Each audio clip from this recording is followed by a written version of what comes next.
रेणुका देवी यलम्मा कशी झाली हे जाणून घेऊया. रेणुका आणि यलम्मा ही दोन्ही एकाच देवीची दोन नावे आहेत.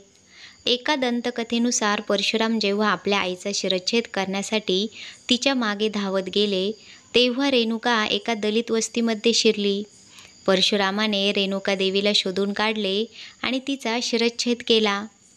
तसेच रेणुका देवीचा प्राण वाचवण्यासाठी मध्ये आलेल्या दलित महिलेचेही शिर त्याने धडावेगळे केले. जमदग्नीच्या आशीर्वादाने रेणुका देवीला पुनर्जीवित करताना चुकीने दलित महिलेचे शिर रेणुका मातेच्या शरीरावर लावले गेले आणि दलित महिलेच्या शरीरावर रेणुका मातेचे मस्तक ठेवले गेले. दलित महिलेचे शिर राबलेल्या रेणुकाला जमदग्नीने पत्नी म्हणून स्वीकारले आणि रेणुकेचे मस्तक लाभलेल्या दलित महिलेला दलित समाजात यलम्मा देवी म्हणून पूजले जाऊ लागले.